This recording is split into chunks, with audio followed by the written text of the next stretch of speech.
Good afternoon, everyone. It's finally after 12. My name is Dr. Diljeet Bhachu. I am an Equality, Diversity, Inclusion Officer at the Musicians Union, the trade union for musicians in the UK. We've got a little stand over there, so please come and say hi later on. I'm really excited to be chairing this panel around live music and touring, thinking about safety, solidarity, intersectionality. This came off the back of a roundtable discussion that my colleague John Shortell, who's also here, our head of EDI, hosted with Tony at Womex back in October around these issues around safety and touring internationally. So we'll jump into that shortly, but first of all, I would like to invite wonderful panelists to introduce themselves. So yeah, we'll start at the end there. Katie. I knew I was either going to be first or last. I guess I'm first. Hello, my name is Katie Harkin. I'm from Leeds. I was just admiring the Yorkshire Post bike back there. My nana worked at the Yorkshire Post my whole life. I started a band. Well, I joined a band when I was 15, just in Leeds, sort of playing around. And then at 18, I started a band called Skylarkin in my first term of university. We went on to make 3 records with an independent label called Wichita. I've toured as an auxiliary member for various British, Australian and American bands. In amongst all that, made 2 solo records, one of them self-produced at home in lockdown. I run a record label with my wife. I have 2 academic posts where I also work, and I have a baby under 1, so just chilling. She's in the building somewhere with my parents, so I currently can't hear her, so it's probably going well. But this is kind of my first gig since, so here I am. Hi, nice to meet you. Yeah. Hi, my name is Sophie Galpin. I am a musician and a songwriter and producer, writing and producing music with and for other artists, and also under the name Softlad. I write my own songs. And I'm also a session musician, touring a lot. Been touring for my whole adult life. I've known Katie for a very long time. We're road dogs together. 1972. 1972. Played with a lot of artists, notably Self-Esteem, done a lot of stuff with her, and I'm currently playing in Dua Lipa's live band. So that's what's keeping me pretty busy at the moment. Hi, I'm Soucis. I'm an artist, songwriter and producer. I worked both independently and with majors over the past almost decade. Wow. I was supported by a number of organizations like From Musicians UK, PRS Foundation, the Abraham Wilson Foundation, Sound Connections, anyone that could give me money to release music. And I was also mentored by the Abraham Wilson Foundation. And I do music for a living. Thanks so much. Wow, what an incredible collective thing on the panel. As musicians, our ability to make demands or say no to opportunities can be quite difficult for various reasons, particularly when we're starting out. So I wanted to ask, and given how much experience there's on the panel, hoping we've got lots of great things to say. What are your perspectives on navigating safety issues at the stage you're at in your career at the moment, but also reflecting on how that's maybe changed over time since starting out? Who wants to jump in first? It's a big question. I think when I was starting out, which was realistically like 15, 16 years ago, I did feel like I didn't have a choice really, because it kind of just was the world I was operating in. I feel like people have I like to think anyway, a better understanding of marginalized people, of queer people, of people that might be having a different experience, and not just providing for the default, which has previously been the way of the music industry. I think the younger generation are much more aware of, people that aren't just cis white men, and that there is a whole wealth of beautiful art to be had from everybody within other communities. So I think I have definitely learned on the job over the last 15 years. And I think I definitely was like guilty of playing into old narratives and misogyny and things like that, even when I was a teenager and a woman playing music. Like, I fell into those traps as well. So yeah. Yeah, and I completely agree. And we've had a similar trajectory in a lot of ways. And, for me, in terms of how I kind of respected my own body, I think has changed a lot. And part of that is just sort of youthful energy and exuberance. And another part of that is very much pre and post pandemic. And considering, the bodily safety of myself and people around me, and it, highlighting things like the, inherent ableism in the music industry. But I certainly played a lot of shows I just shouldn't have played and got terribly sick. And I can tell you about, emergency rooms in Seattle and, ending up having to get antibiotics from a plastic surgeon in Beverly Hills, because that was the only doctor's appointment I could find. For, again, a very run-of-the-mill chest infection, or having to get an inhaler for $350. And, those kind of like specifics that are, just so common and everyday, but then all of a sudden you're on tour, and that's part of your safety is, are people, is there time on the tour schedule for an asthma attack? Often not. Yeah.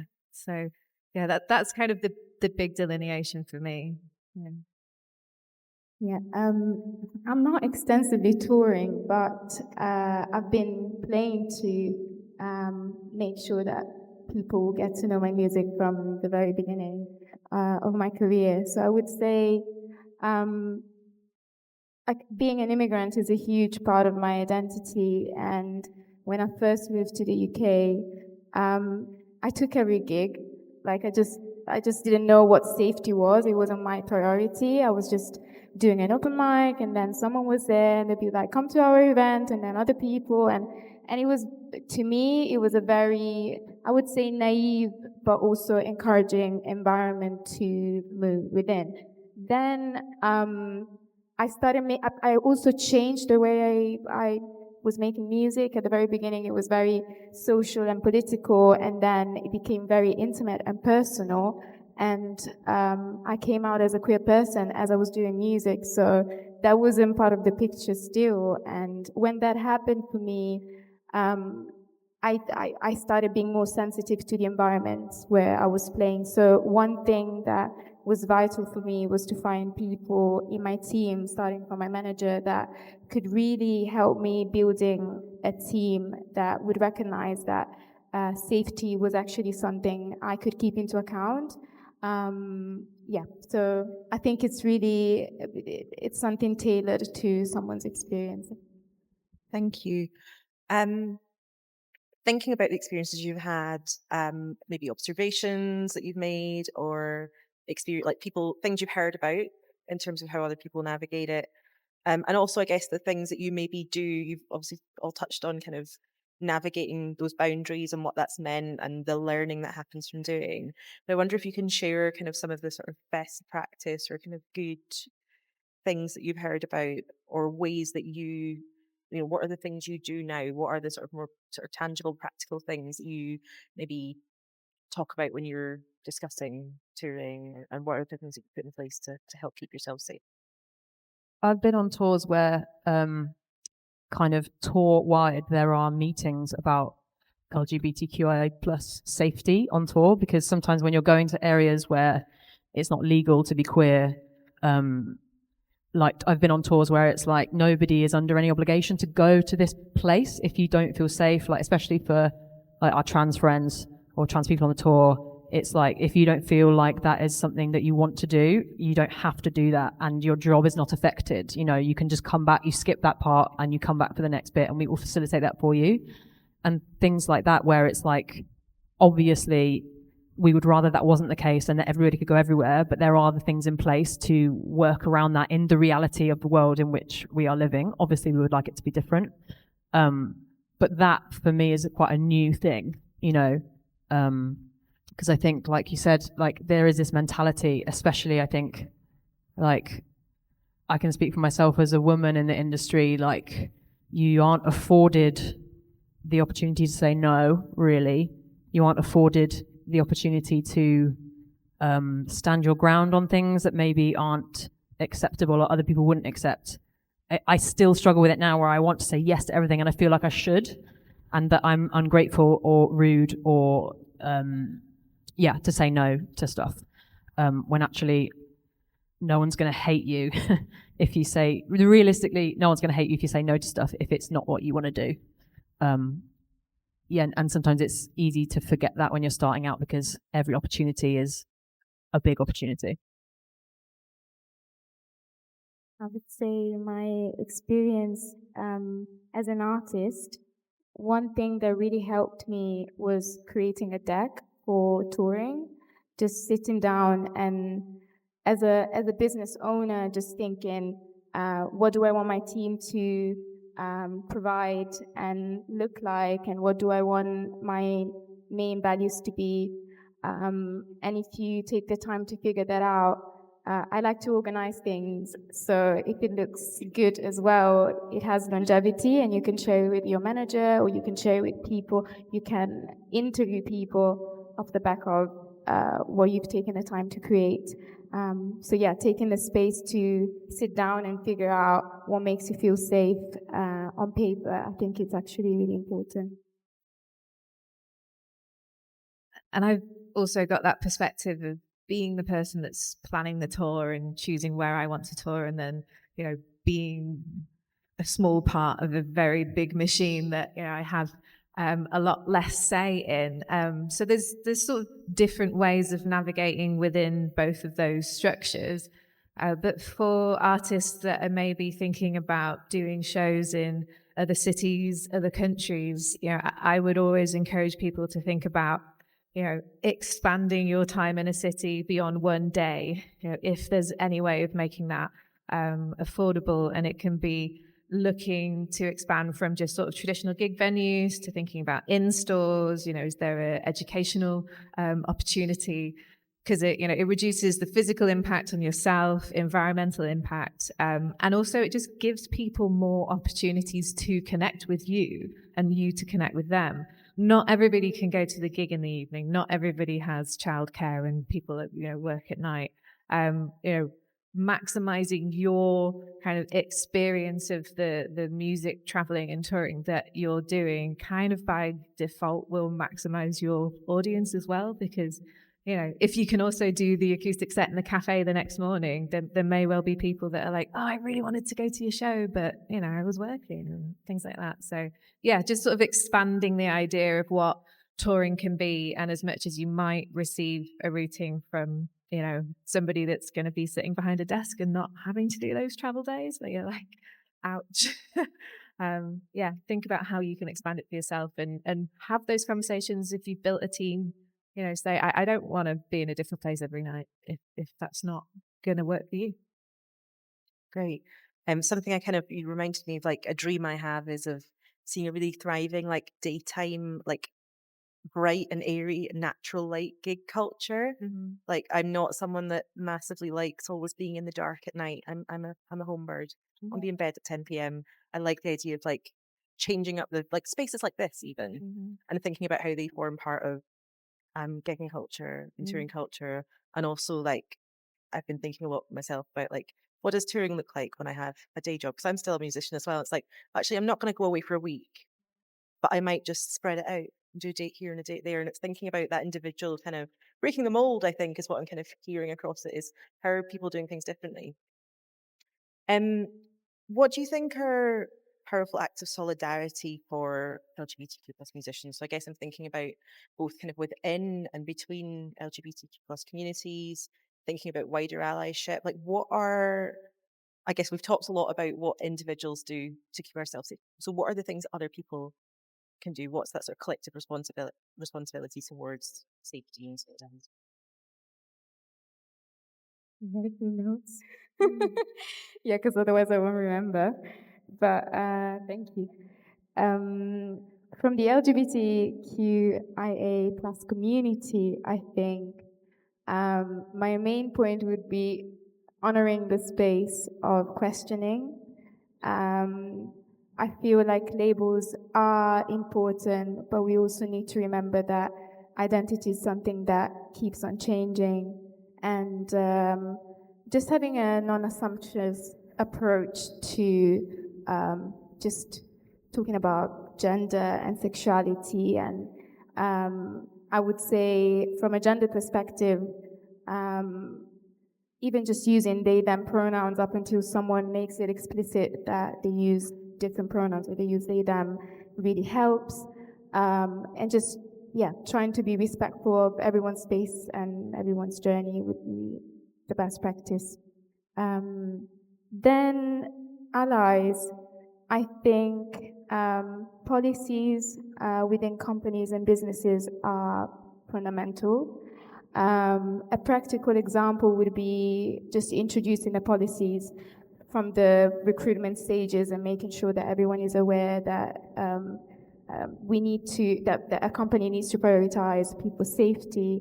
But also, one thing that I haven't seen much in places like festivals or venues are actual statements where people acknowledge the contribution of specific intersections of people and they condemn acts of discrimination. I think that would massively help when, artists and musicians get to venues and places where they don't always feel comfortable because the demographic doesn't exactly represent what they bring on stage. But if they're backed up officially, that makes our life easier and everyone is on board.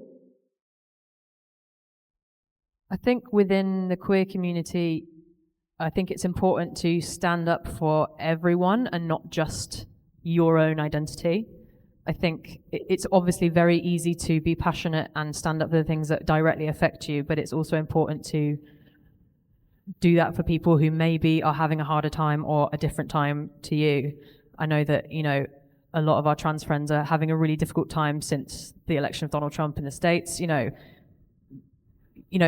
Queer rights have come such a long way, but they can always be rolled back, and we have to be very careful to speak up for our siblings, within the community and at other points of intersection. And I think, using any platform that you have for those things that you care about on behalf of other people, so that it's not just up to them all the time to amplify that and the things that they are personally struggling with in their day-to-day life. If you have the capacity to amplify something for somebody else, then I think you most definitely should. Yeah. And some really wonderful things said. I would just add, to what you said about mission statements. It's something that I also really believe in, and to the extent that it also can be something that we as artists prepare for ourselves. There is, it can be exhausting, having to restate, things which we would hope would be more obvious again and again. But equally, a way of kind of, self-identification and self-protection. If you are a musician that is potentially collaborating with a whole host of different people every day on a very active tour, as a band or as an artist, producing a mission statement can be a really powerful thing. Just so if you are inviting a collaborator into your kind of creative world, even if it's for one night of being a kind of sound engineer, there is kind of precedent for that. And I think it can be a very sort of powerful thing to do for yourselves as well. I think also getting into the habit of having difficult conversations with the spirit of calling people in if they have said or done something problematic, maybe. Like, obviously, to a point, I'm talking about, if somebody does misgender somebody, both of those parties can hear that they have made a mistake and then put their fragility aside to apologize, use the correct pronouns, and then move on with the conversation and then not make that, for example, that person's burden. And it's very difficult to know what to do in a situation when somebody is not necessarily acting or speaking in the correct way, or using preferred language, for example. But those conversations, in my opinion, if somebody is doing something that is not ideal, the ideal outcome of that would be for them to know better and do better. And I think we have to increase our capacity for people to make mistakes, learn, and then do better in the future, because otherwise nothing is going to change, because we were all born knowing nothing and we have all learnt what we know today.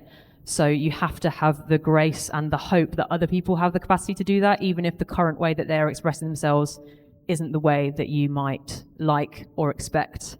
When you're in a little gay bubble and all of your friends, are like-minded, that might not be the reflection, and it isn't the reflection of the wider world all the time. So it's kind of putting out the attitude that you want to receive from other people and being able to have those conversations, hoping that people will be able to hear you, and also putting your own fragility aside when you inevitably make a mistake, because you will. Yeah, you know what I mean? 100%. Something I feel like I talk about quite a lot is, and I've worked in education, so I think for me it stems from that, around this idea that you have to fundamentally believe that people can change, or at least give people the chance to, in order to see the change happen. And I think that there's so much tied up around that fragility and the vulnerability. Like we're not, I think as a society, and particularly maybe within the arts as well, there's so much that kind of hinges on reputation and our positions and authority, and actually being able to be vulnerable about where we maybe don't know things, or being vulnerable to make mistakes, that whatever shape and form those mistakes take. I think there's some kind of really big stuff, and just wonder, not to put anyone on the spot, but I just wondered around, since you brought it up, your thoughts around kind of maybe how we start to break down those kind of fragilities and create some of those spaces. Is there anything else you kind of want to add on that? It's big stuff, I know. I sorry, not sorry for going deep. I have an example. God, I'm not going to expose this person. So a person I work with, there's been an instance where they've expressed themselves in a way that felt discriminatory, and it was really hurtful. I would say, first of all, taking the time to acknowledge that you are feeling something and what exactly you are feeling, just really sitting down with those feelings, because those are really valid. And then taking the time to think about what sort of communication you want to have with this person. Normally what I would experience is anger and sadness, but sadness more when I can't do anything about it. So anger is kind of the main feeling, and I've recently learned that anger is not a state, it's actually just a sign, and it's a sign that your body is preparing to fight. So if you're able to calm down that anger, you realize that you don't have to fight with a person, you express that anger somewhere else. Then, having taken the space to think about how you want to communicate with them, you can go back with a clear mindset and actually really move the conversation forward. So what happened to me was that I expressed how I felt hurt. I expressed that I didn't share any values that were hiding behind what was said, and that I wouldn't like that sort of language to be perpetuated. And I had a really positive outcome out of it. It was a really long conversation, and I like to write notes, so I actually had to write the whole conversation down on my side. But do anything that you need to do in order to feel grounded. So if you have to write it down, express it, and hear the other person out, and just try to be very intuitive with understanding whether the person is genuinely apologizing, they understand what they've done, and keep in mind that that level of growth happens over time. So it's not just one conversation that will prove you that this person can be trusted again. So it took me something like 6 months to trust this person again. But I'm glad I had this conversation that was really triggering. But yeah. I think that's totally right, and it is a shame that you have to be the person to educate that person when you are at the site of that. But it is better that they are educated, and then maybe in another situation they will act differently because of that conversation with you. And I think I am trying to like work on my own fragility around things and like be willing to, you know, not go out trying to make mistakes, you know, trying to do the right thing, but being able to accept when I have hurt somebody or when I have made a mistake, and being able to take that on and learn and move forward and not make it that person's problem that I am upset that I have said it or done it or whatever.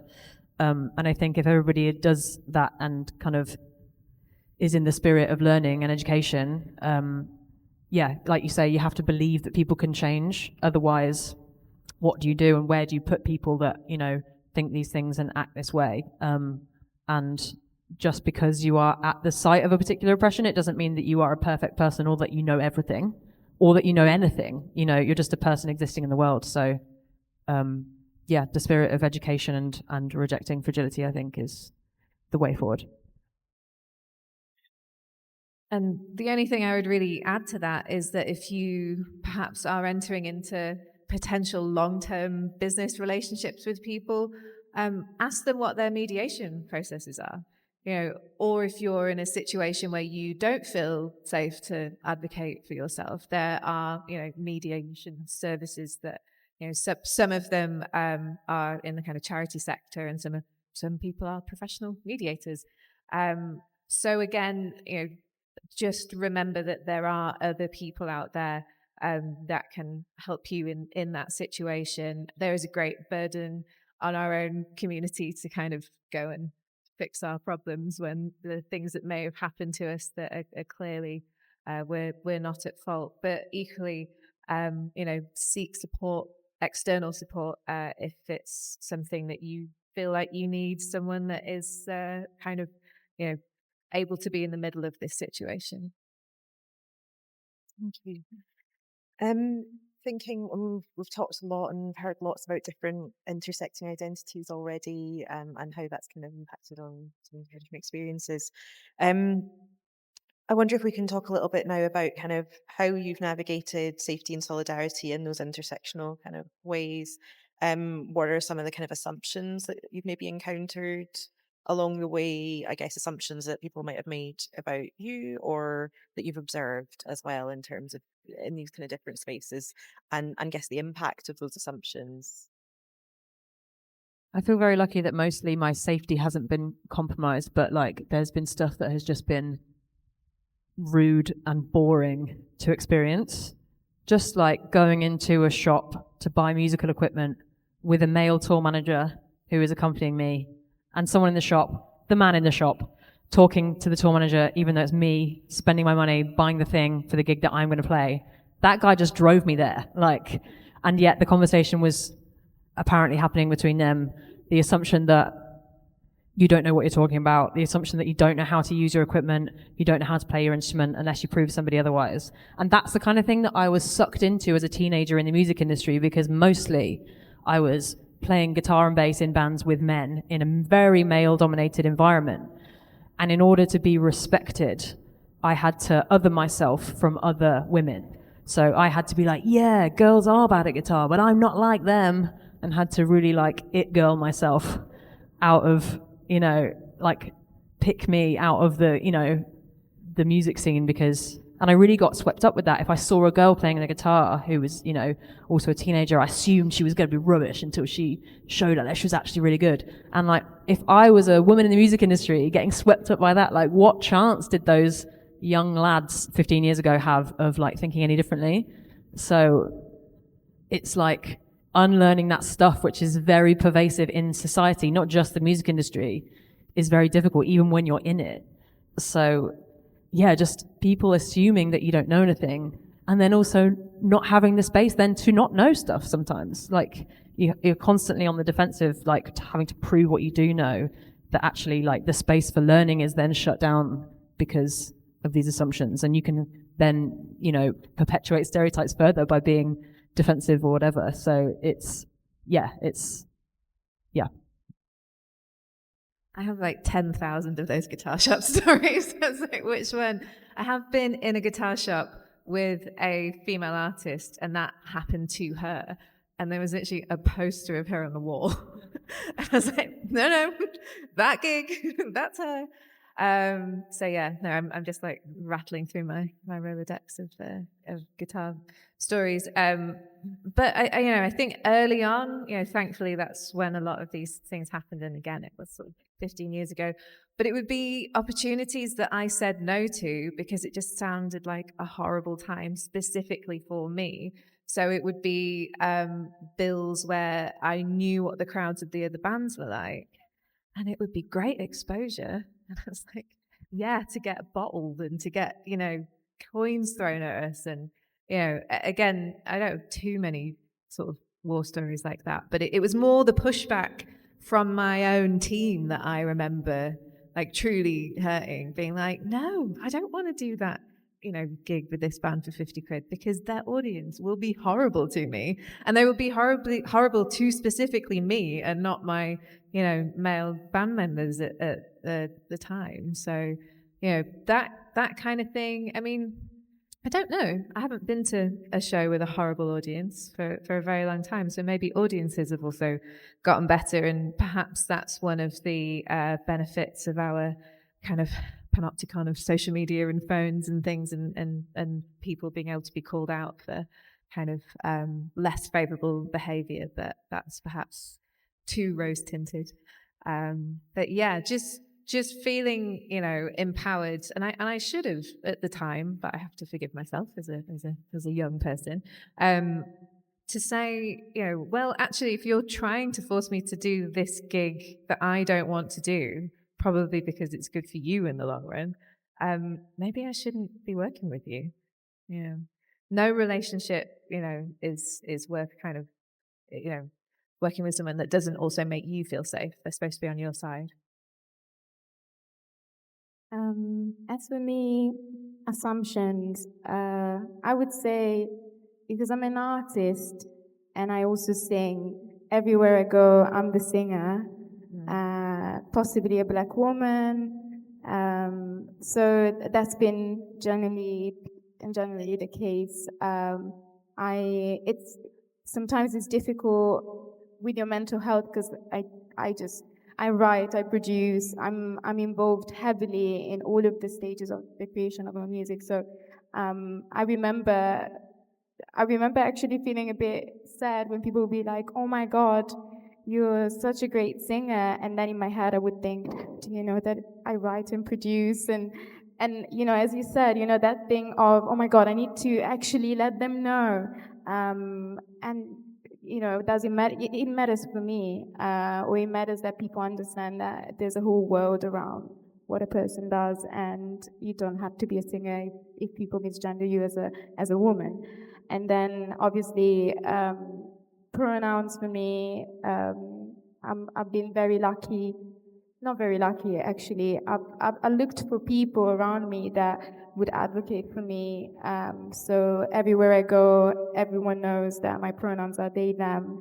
And if they make a mistake, I just try to understand if they knew it before or not. But yeah, so that's me. Thank you. This is an audience warning to think about questions that you might have. I've got a couple more, but I thought I'd give you a little heads up. So you've got no excuses if there's none. So yeah, that's where we're at. Charlotte, could I please have the slides? So I want to ask a question that kind of follows on from a bit of research that I worked on. So the Musician Census Project, which, if you don't know, was a project between the Musicians Union and Help Musicians. And we carried out a massive survey of earning and aspiring to earn musicians in the UK. We had almost 6,000 musicians respond, which is huge. And we've published lots of insight reports that look at different subsets of the data. So we've got reports that look at the intersections of gender, sexuality, ethnicity, disability, and more. And what we found was really looking at those intersectional experiences and really understanding how multifaceted experiences within the musician community is.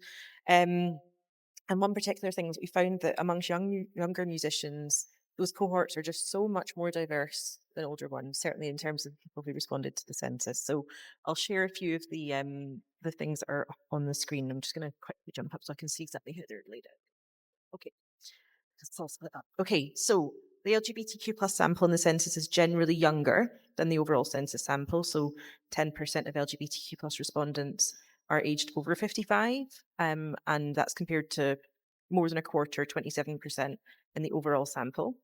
A higher proportion of LGBTQ plus musicians are in their first 5 years of their careers, almost a third, compared to around a fifth of the overall sample. And about 2/3 of respondents who identified their gender as trans or in another way than male and female are aged between 16 to 34. So again, much younger than the rest of the sample. And I should say as well, like if the wording there feels clunky, it's to do with survey wording and stuff. So we've got to be very clear about how we word based on how we ask the question. There are much higher, next slide, please, Charlotte, I think. There are much higher rates of mental health conditions and neurodivergent profiles within the LGBTQ plus sample compared to the overall census. And there's obviously other research that exists that looks at experiences of poor mental health, for example, within the LGBTQ plus communities. And there's also evidence around neurodivergent profiles and again, higher rates of experiencing that. This could be related to age in terms of the LGBTQ plus sample, again, being younger, and there being potentially greater awareness or of testing, diagnosis, and kind of also social attitudes and how that's changed since previous decades. And final slide, please, Charlotte, out of that set. Thank you. So discrimination. Discrimination is reported as a barrier by almost a quarter, so 23% of the LGBTQ plus musicians who responded to the census. And the data we have on that suggests that for LGBTQ plus musicians who have intersecting identities, their discrimination is multi-layered and often goes underreported. So lots of issues that came up there around gender, sexuality, ethnicity, disability, and nearly a quarter saying that not being from the right socioeconomic background was a barrier to their career progression. So not to kind of data overload everyone, but just to paint a picture of the kind of complex sort of landscape there of experiences. And part of what we wanted to do with that was to really try and understand, well, how can we help? How can we respond to that? How do we get a sense of what are the issues that are being faced and how do we then respond to that?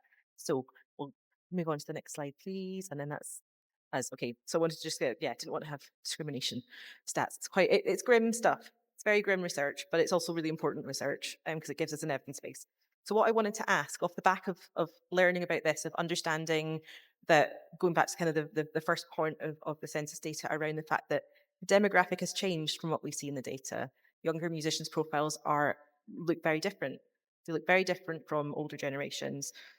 And what are some ways in which you think the music industries need to be paying attention to this and changing? So I guess thinking about future-proofing, what do you think from your experiences and observations does the music industries need to be doing to be better equipped, really, to support these younger generations of musicians who are much more diverse than previously to thrive? Listen to what Gen Z are saying because they're fucking sick. Like, Gen Z are so much more emotionally intelligent and aware of their feelings and aware of their needs and their identity and all of this stuff. And I want everything to be better for them. And I think, like, I don't know if I only speak on behalf of myself, but like, sometimes I feel like the generation above me, I am firmly a millennial, but like, the generation above me were like, GCSEs are easy now and everyone's on their phone. And it was a little bit resentful, and it was like, I remember when things were hard and it was good because it was hard and you have it easy and that sucks. And I'm like, no, I very much want things for the next generation to be easier for the right reasons. It's like, obviously life can be hard and life has challenges and that is good, but they shouldn't be challenging for reasons of identity. Like, that shouldn't be a barrier to you doing what you want to do. And I think the music industry should be listening to the fact that, you know, if you listen to right-wing media, it's like everybody's gay now and everybody's neurospicy and like this is new, and it's not new. It's just people being aware. You know, like, queer people have always been here, neurodiverse people have always been here, disabled people have always been here, but now, you know, people are, I don't know, like, being their authentic selves. And the music industry needs to listen to that. It doesn't need to be like, oh, we can't sign this band because we've already got a band of girls, you know. It's like, oh, we've already got a black women singer on our roster. I'm afraid you're too similar. Like, nobody is saying that about 4 white men playing guitars. There's plenty of those on the same labels. It's like, listen to these people telling you who they are. They're showing you who they are. And people are wanting to see what is reflected in society. Like, we want to see, you can't be what you can't see. I know it's like a cliched phrase, but like, Gen Z are telling you who they are. So listen and platform it. It's as simple as that, I think. It's like, don't be so prescriptive with your genres, your identity, your styling, and what quote unquote sells, because the market is there for other stuff. So just listen to what people are saying. Sorry. Sorry. Big TED Talk energy.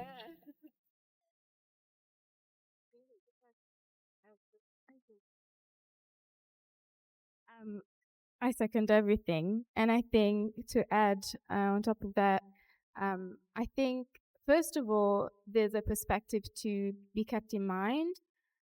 Most people that work in the music industry nowadays, they do it on an international scale.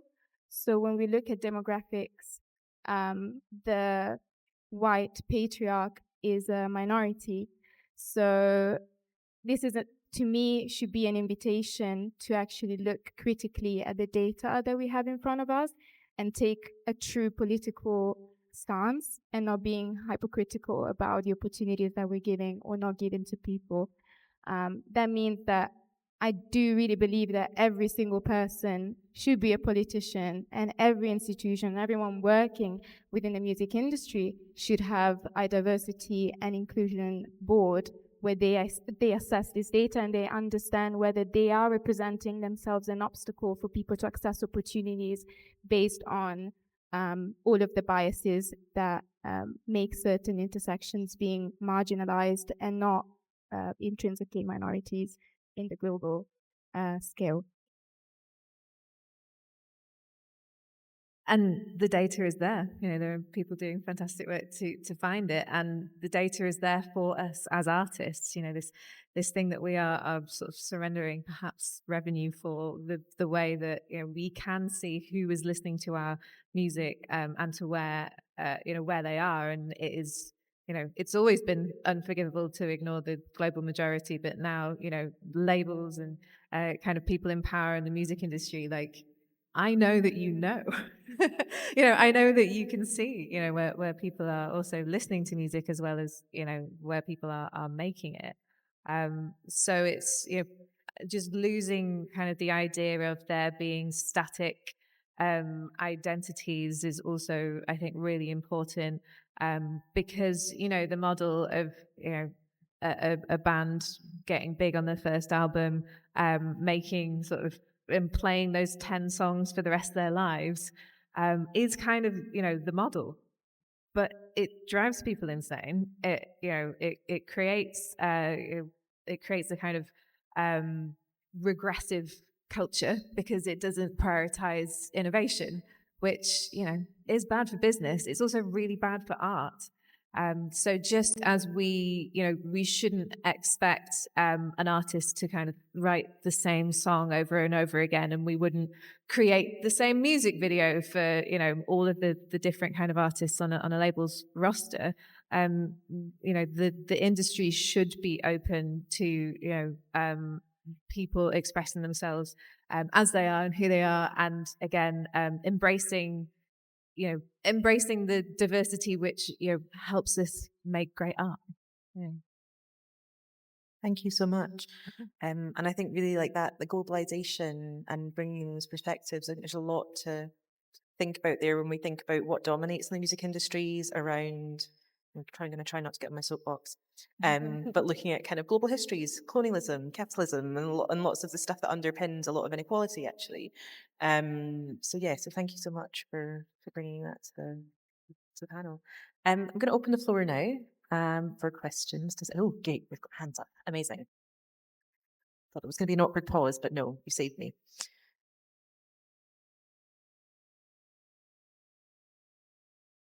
Hi. First of all, thank you so much for the talk. I really appreciate getting the representation that we very much need. And I have sort of two questions that are linked in a way. The first one is, as someone who is neurodivergent and has, invisible conditions and is also an immigrant, how do you do the job of standing up for yourself and sometimes educating people without letting your sort of sense of safety and self-confidence be affected? Because as much as, empowered as you want to be, I'm a very sensitive person. I have complex PTSD as well. So my nervous system is built in a way that as much as I'm resilient, it's very taxing. And that also sort of goes into the other questions, like what are other organizations like the MU and sort of people that are supposed to represent us and protect us at a government level, what are they doing to do the job and protect us? Because I feel like the responsibility is falling on people who are neurodivergent, disabled, LGBTQ, people of color, when we already go through a lot on the daily, and we should be protected by those who are in power and who are privileged. As a white Latina, I know that I'm privileged, but that doesn't take away, the things that we have to go through. So, yeah.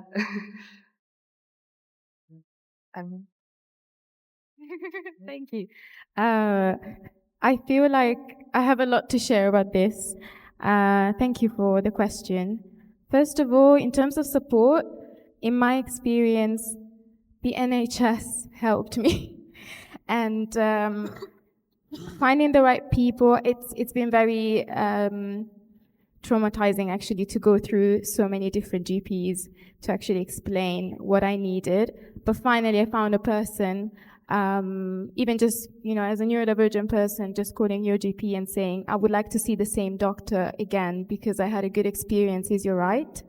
But also, for example, one of the few things that really helped me, I was lucky enough to actually be able to be coached with my neurodiversity. If you go to the doctor, make sure you know how long you're going to stay in there. So I always ask, how long do I have? Then I make a list of things that I would want to ask, and part of the resources that you could access could be, part of your list of bullet points.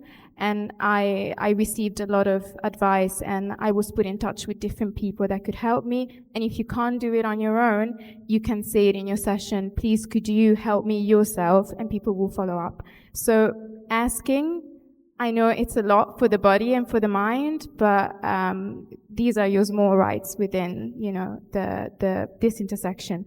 Then when it comes to standing up for yourself within your team, I would recommend finding at least one person in your team with whom you can be really open about what's your specific expression of your neurodiversity. I'm also a very sensitive person, and when I'm overwhelmed, I cry or I shake.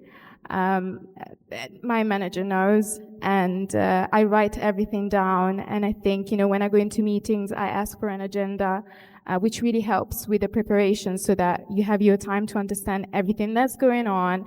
Then you go into the meeting and you're prepared, and there's nothing wrong with being prepared because you're limiting the amount of triggers that you're going to encounter. And also owning it. I think we're just very beautiful the way we are and as anyone else, but owning the fact that you don't have to mask because there's no shame, because you function just differently. But that's therapy and all of that. I think also, thank you so much for your question. Picking the battles that you personally have the energy for, and at any given moment, because you might be feeling particularly resilient or particularly able one day, and another day you might just not have the beans for it, but if possible, surrounding yourself with people who understand and know what your baseline is and might be able to go into bat for you, or might be able to be like, do you want me to take this for you? I don't want to speak on your behalf, but do you need me to just help? That is really important. There's people that are intuitive that might notice that is affecting you because they know you well enough to know what your baseline is and when something might be affecting you. But I would say don't you don't have to do every one. You don't have to be the educator every time, you know, and sometimes let people do it for you if you don't have the energy or the resources at that time, I would say. Yeah, thank you for the question. I'm going to bring up a bit of a thorny subject in the creative world, perhaps, but you know, AI is quite useful for making lists, and there's specifically a resource that sometimes I talk with students that I work with called Goblin Tools, and you can set the kind of slider for how neurospicy you wish to identify as, sort of the spice level. And you know, if you feel like you have a long list of things to do, which we as creative people often do, you know, that's really handy for, you know, list making. It's also very useful for breaking down not only list making, but how much time you might need to anticipate for different kind of tasks, which again, you know, it's which is another, you know, part of a creative life is balancing time that we ring fence for our creativity with just like being a person in the world.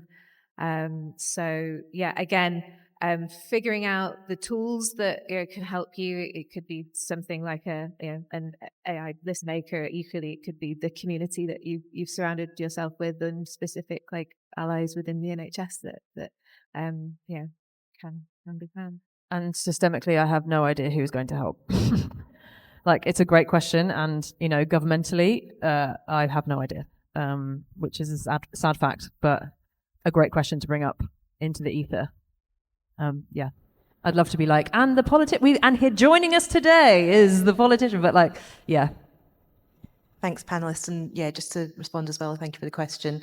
And just to say, you know, as someone from the MU, we want to know what we can be doing. Obviously, like anyone doing any EDI work, we don't know everything because everyone is unique, you know, and so we're always on that learning journey of continuing to understand what are the new issues that are cropping up, what are the individual nuanced experiences people have, and that's specifically, you know, part of John and I's job in the EDI department to be thinking about what we need to do, but what we also need to be calling on government, calling on music industries to do. And we are really working on creating more member-led spaces so that members can discuss the stuff, and so that we can really pull out what those actions are and what are the things we need to do. So please do come and have a chat with us more about that, so we can continue to do the work we're doing. As people working in the music industries, we need to know what the issues are in order to be able to address them. And I think that's kind of a wide-standing thing across the music industries, is about us continuing to speak to musicians. And I say that as a musician and a member as well. I kind of came into this as a member. So I've been raising my voice within the union for about a decade, and I've seen the change happen, and I'm now part of hopefully making that change continue to happen. So please do come and have a chat. Thank you. Any other questions? I've got one over there.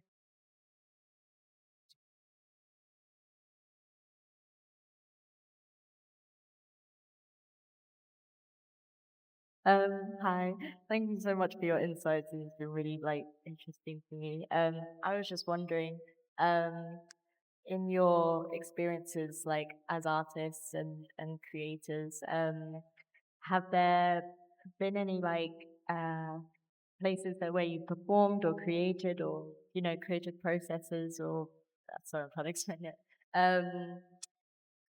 When you go to different venues or spaces, have there been any things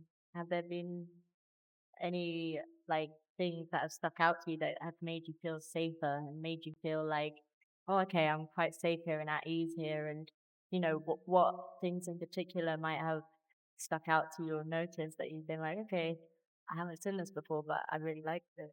Does that make sense? I do. I have a, potentially quite extreme answer, sort of at the far end of that.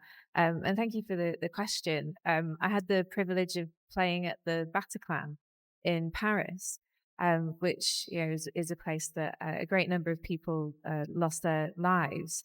And it was a very charged feeling walking into that venue, which has reopened. And we arrived there in the kind of daytime, and there was a kind of French granny that had spread out this amazing spread of food on the bar.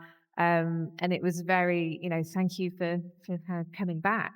And, in the, kind of far and extreme way of being safe, we were locked into that venue when the show started, and there was a security guard standing on stage with us the whole time, which is a kind of response to the tragedy that happened there. But it wasn't just the security guard standing on stage that made you feel kind of safe. It was seeing that community of people that was so grateful that people wanted to come and still play shows in this space. And we went around the corner before the show to this little sort of wine tasting bar.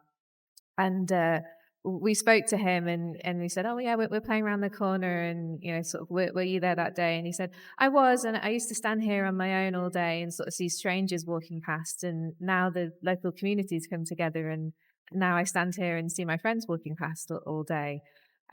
So, I feel like music is already such an incredible community building kind of tool, and in the face of the greatest of tragedies, it was incredibly moving to see how this venue had literally and figuratively rebuilt itself and its community. And it is, as much as I can tell you lots of horrible guitar shop stories, there are also some just really heartwarming music communities out there that want to welcome musicians, and it's a privilege to experience it. I think also when you are on tours that have like tour passes and tour laminates and stuff, and like social media and stuff backstage, sometimes having a bit of an embargo on that is very helpful for safety and making you feel safe, because when you have a lot of people on a big tour, it only takes one person to post a picture of the hotel you're in, or somebody's posting a picture of them and they've got their AAA pass around their neck. Security breaches like that are like quite easy for people to pick up on. So like having a bit of a rule or a policy on social media backstage when you're touring is like makes you feel quite safe, because it means that the information is distributed to the people who need it, but maybe not the people who would want it but don't need it.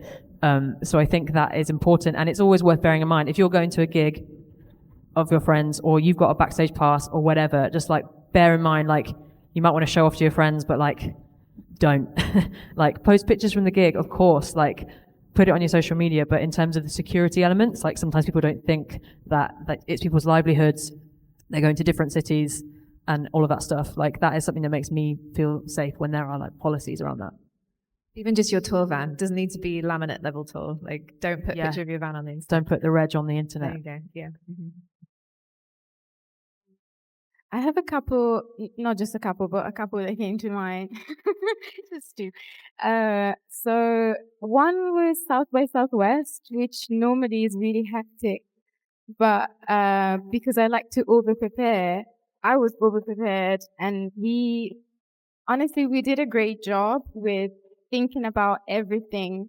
It was one of the first few months after my diagnosis of being neurodivergent, and then I was very mindful about not consuming myself in this very hectic environment. So the accommodation that we selected allowed me to take naps and relax and then just go back in town when I needed to. Everyone was aware of all of my needs.